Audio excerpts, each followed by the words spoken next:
turning an invasive species into a resource. With this aquatic fern choking out the waters of Lake Osa, local fishermen harvest the plants, turning them into organic coal. The fight against COVID continues. Over 1 million doses of the Johnson & Johnson vaccines arrived Nigeria from the European Union. Fighting the odds, Christine Ongare becomes the first Kenyan woman to win a Commonwealth Games medal in boxing.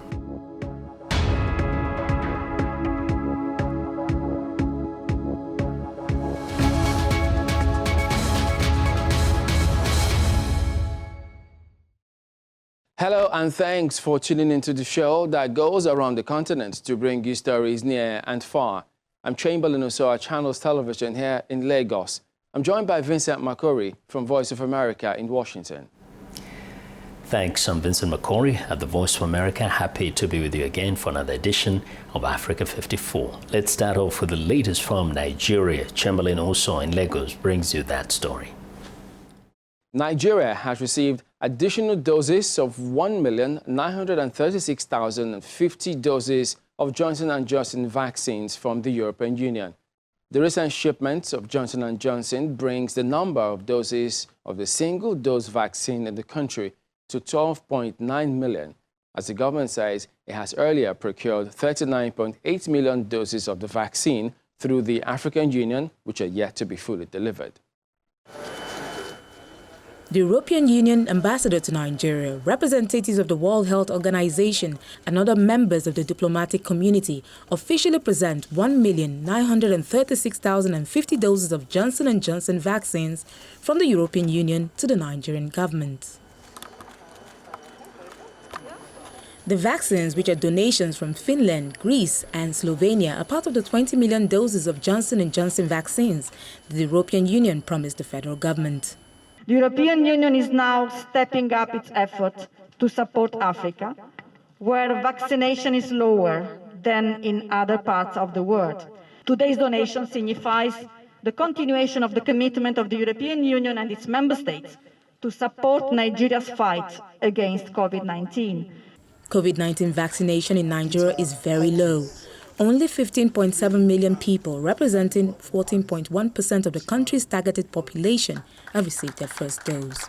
However, the WHO and UNICEF are hopeful that the latest donations of Johnson & Johnson, which is a single-shot vaccine, will help to scale up vaccination in the country. As the only single-dose COVID-19 vaccine approved for use to date, the vaccine may be an important tool for accessing difficult-to-reach populations, thus playing a key role in preventing infections and reducing deaths across the country. Now we have to accelerate the program. Not only accelerate it, but also to ensure that it's integrated within the immunization program, which is integrated into primary health care systems at state level. Johnson & Johnson vaccines have a 2-year expiry date, so it allows the government of Nigeria to be able to manage the vaccines appropriately. Nigeria first received a shipment of 177,600 doses of Johnson & Johnson vaccines in August 2021. Thereafter, the government says it has procured an additional 39,850,000 doses of Johnson & Johnson through the African Union. However, the government says only a little above 12 million doses of the Johnson & Johnson vaccines are currently in the cold stores, waiting to be distributed to hard-to-reach communities, including security-compromised areas. Potentially, we have over 50 million doses of the J&J vaccine that will be really focused on the hard-to-reach areas, security-compromised areas, the riverine areas. With the over 10 million doses that we got through the COVAX, and then the 2 million doses, add and take a few, we're looking at somewhere around 12 million doses, right, currently in stock. COVID-19 vaccine hesitancy is a major challenge in Nigeria, but the government is hoping that the deployment of the Johnson & Johnson single-dose shots will eventually help to bridge the gap. Well, joining us now to discuss some of this is Dr. Jamiu Ganiyu, who is a public health physician. Thank you for coming on Africa 54. Now, more vaccines are being received, the latest being the J&J from the European Union, and that is expected to enhance the country's vaccination drive. Do you see things panning out this way, the way we want? Well, thank you very much for that question. I think for me, the supply will only add to the pool of supply, but I don't see any way to actually address the current vaccine hesitancy. For me, it will only provide opportunity for people who prefer one dose at a time to have that. But in terms of addressing the issue of vaccine hesitancy or increasing coverage, I don't think it will address that because there are a lot of fundamental issues. Looking at our epidemiological pattern, the current vaccination coverage in the country show that there are some fundamental issues that need to be addressed. So I think that supply will just add to the pool and to give other people other options, especially those that will require that will prefer one dose. Thank you. You know, COVID vaccine hesitancy is a major challenge in the country. Different programs and strategies have been adopted by governments, yet we still have this as a challenge. What would you recommend we do this time? Okay, before I will give my recommendation, I would like us to look at what had been our data so far. What is the point of, you find that there is, as I've said, there are some fundamental issues that need to be addressed. We are looking at it at the provider angle and as well as at the client angle. For instance, we have some states that have achieved over 30% or even up to 30% vaccination coverage, whereas we still have those that just have less than 1%. That shows that there are issues which are particular to individual states. So looking at that, for me to recommend, I think we need to increase our coordination. They need to strengthen coordination across board. That is across states, across stakeholders. Why are some states doing well, others are not doing well? Actually, we need to look at that. And that is why we can, from there, be able to give appropriate recommendation as regards to that. Is it that at the level of operation, there are things that are lacking? Everybody must be on the same board, at the same level for us to be able to achieve a signal level of coverage in the country. So the issue of coordination, they need to be looked at. And I remember some states were also talking about the issue of not in agreement with some of the data being allotted to them. I think also that there is need for data triangulation, a kind of constant review meetings for harmonization of data. I think that will go a long way. Thank you. You know, speaking about local challenges, other than the receipt of those donations from international bodies, there are talks of local production of vaccines. Now, recently, lawmakers in the lower house of assembly did vote unanimously to allow a bill seeking to establish the Nigerian Center for Vaccine Research and Development. They want it fine-tuned and passed into law.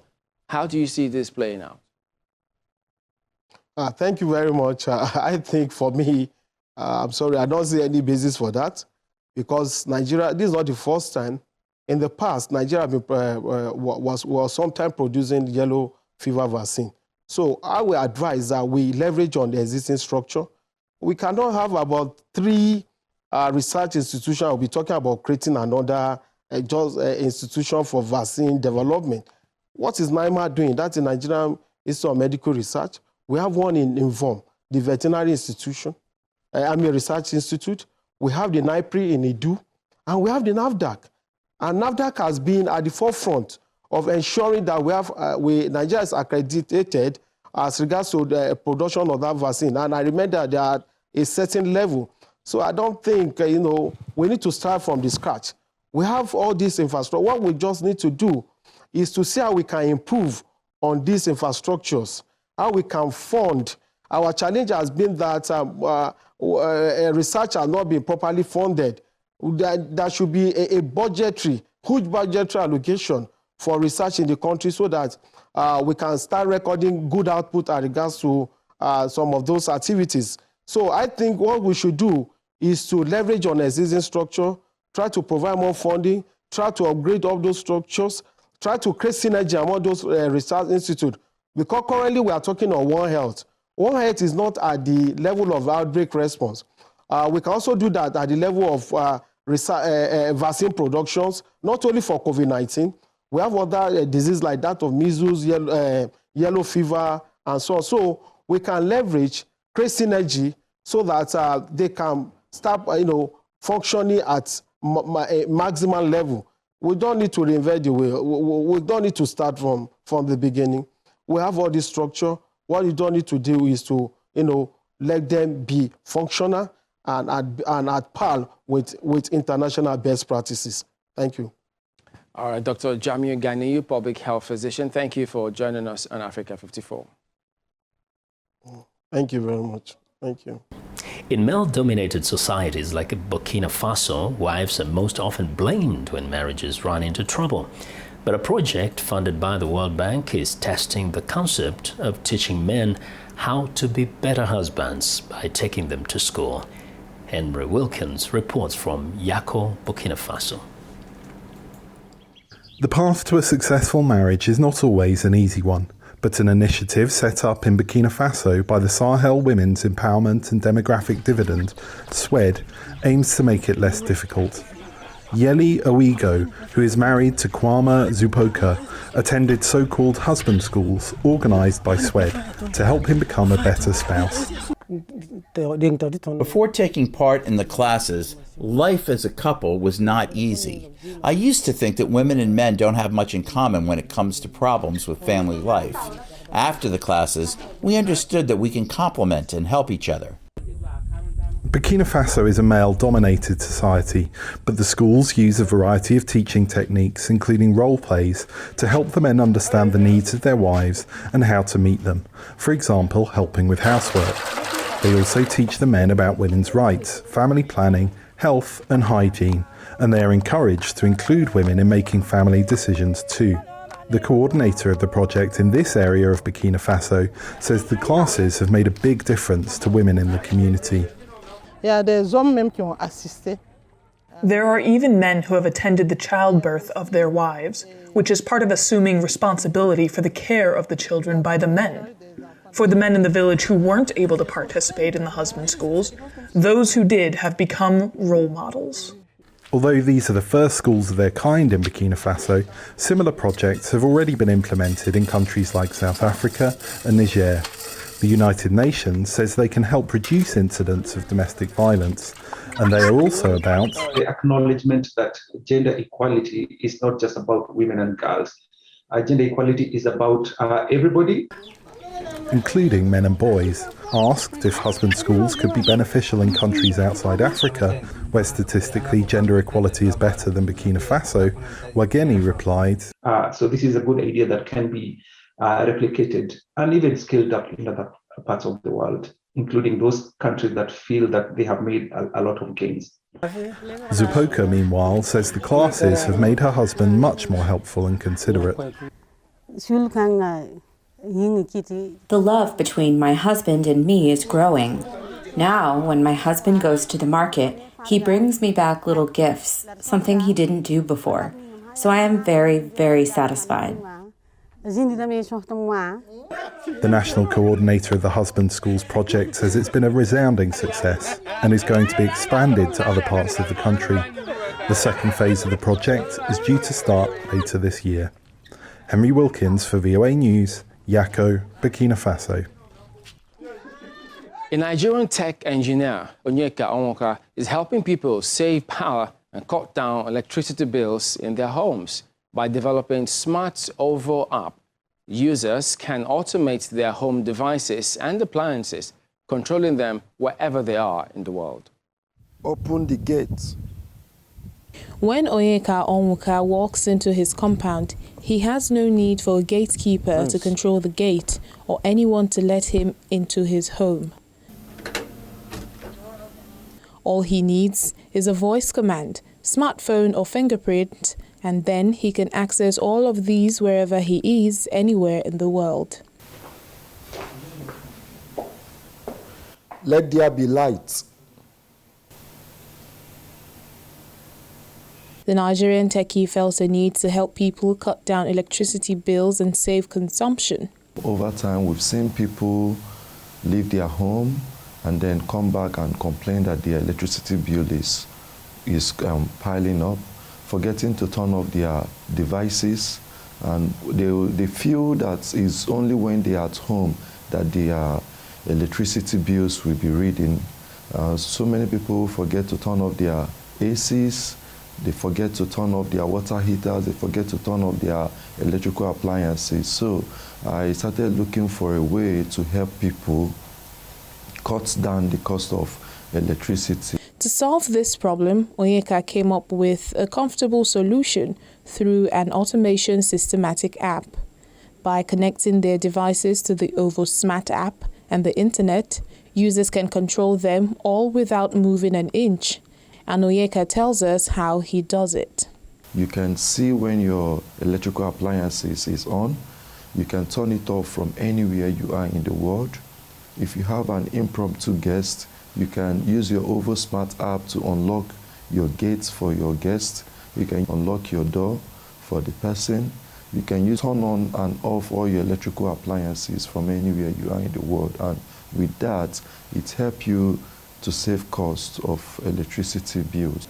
Smart home technology, often referred to as home automation, helps to improve efficiency, accommodate user preference, and provide peace of mind to homeowners. It's time now for a short break, and as we do, we remind you to visit our website. It's channelstv.com for news and programming around the clock. You can also join us or find us at youtube.com/channelsweb. Still to come, women take to the road in Tunisia. A women-only motorcycle club organizes rallies and events to encourage other women to ride against the norm that only men are allowed to drive motorcycles.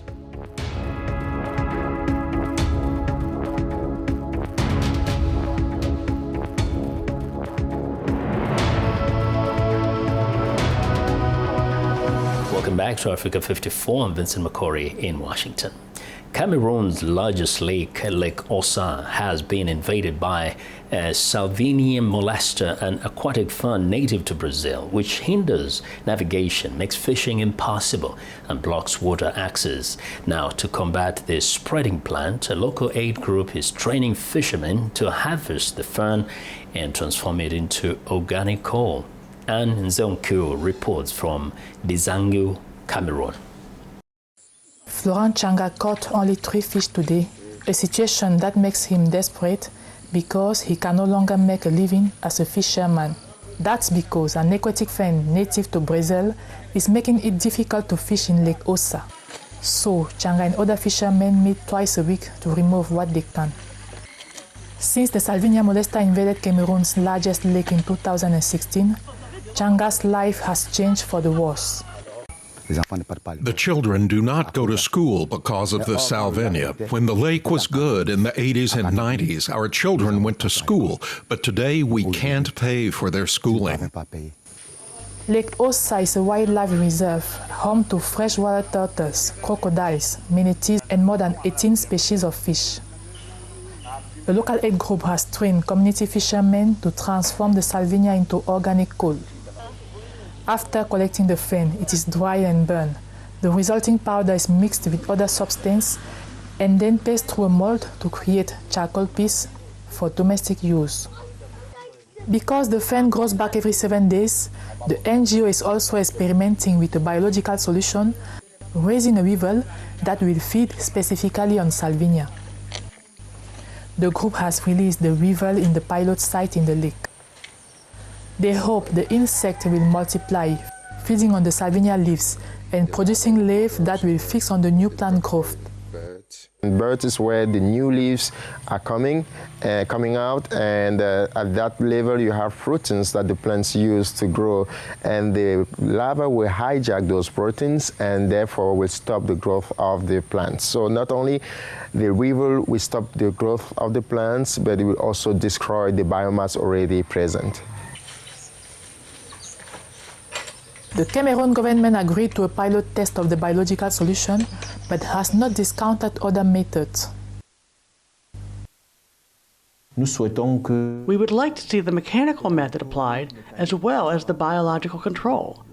That we don't just focus on biological control, which may take us much longer. We can apply both methods. We are looking for funding.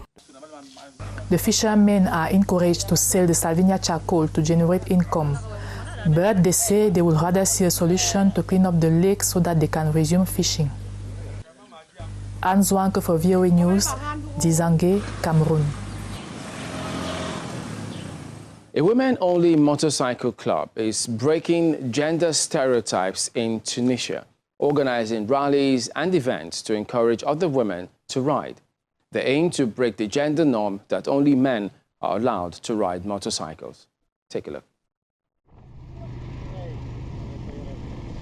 On a sunny day alongside the sea in the Tunisian capital, 5 women ride their motorcycle in single file, what they say is a rare sight in their country.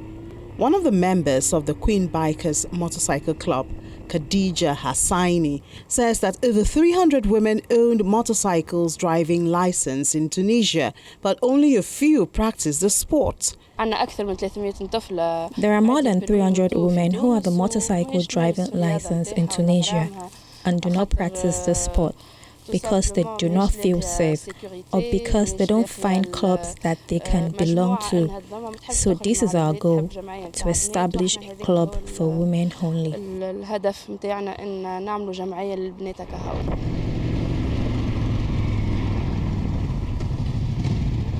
Tunisia's first female motocross champion, Chaima Ben Amour, together with the Queen Bikers crew, hope to encourage more women to join the sport, ride with them through the country and participate in local and international rallies. When I ride a motorcycle, I feel a different feeling. All the pressure in my life goes away. I don't feel like I'm in this world. On the road, I feel complete freedom. During motocross, I feel like I'm changing. I become something else. The members of the club aim to challenge social stereotypes by trying to change the perception of women on motorcycles.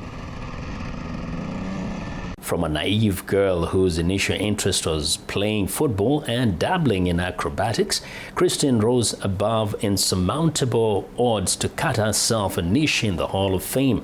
Christine Ongare is the first Kenyan woman to win a Commonwealth Games medal in boxing.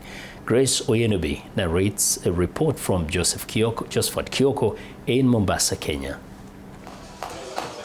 A mother at 12 raised in Nairobi's gritty suburbs to surviving by her fists.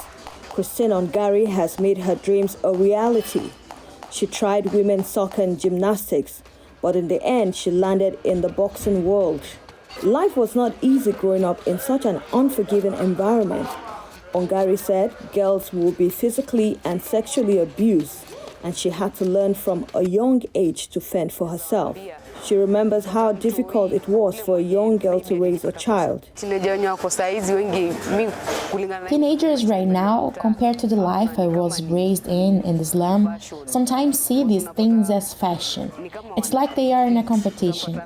During my time, it happened to only me, and it reached a point where my friends would mock me. It was so hurtful. But these days, they don't see it as a big deal.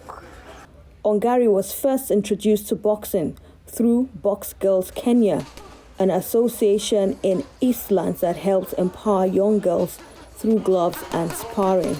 But she began taking the sport more seriously in her late teens, and in 2012 competed in her first World Championship. The 27-year-old Ongare has represented Kenya in different competitions like Africa Boxing Champions, World Boxing Championship, and won bronze medal while representing the country at the 2018 Commonwealth Games in Gold Coast, Australia. Ongare, who formed the quartet that represented the country at the 2020 Tokyo Olympics, but was eliminated by Filipino boxer Irish Magno. I'm very happy because that was my dream after I was given a Kenyan flag. Although it wasn't friendly because of COVID-19, I was very thankful for the experience. And I discovered that, yes, I see myself as a champion, but there are many champions overseas. But also what helped me is the exposure of being there. For every sport, I believe exposure is very important. Her coach, Musa Benjamin, remembers how difficult it was for Hungary in Olympics, but says she has learned a lot from the experience. The moment I saw her down was at the Olympics. When we reached the second round, the game plan and strategy we wanted to apply didn't work. It was the first time for her to come to my corner and tell me, "Coach, this doesn't work." She was also crying, so I had to lift her and tell her we still have another round, and she will represent herself better in the competition. Hungary says boxing has helped put her life in order, and she has slowly moved from being the laughingstock of the community to being the shining light of her family. She has a mission to help young girls in the slums of Nairobi change their lives through boxing. She has put a lot of effort and gained a lot of experience. She's not the Christine of 2008 or 2009. She has grown both mentally and physically, boxing-wise. Now she can stand up and encourage other people. Hungary says she's punching furiously on the bag to show her stakes at the forthcoming IBA World Boxing Championships slated for March in Turkey. For Josephat Kioko in Mombasa, Grace Oyenubi, VOA News. Well, and that's our show for today. You can find all the continent's top news and world news online at voaafrica.com. Check it out. I'm Vincent McCory in Washington. Channels Television has our last word from Lagos. We look forward to bringing you another show next week. ChannelsTV.com is your source for news and other programming. I'm Chamberlain Uso. Thank you for watching. Goodbye.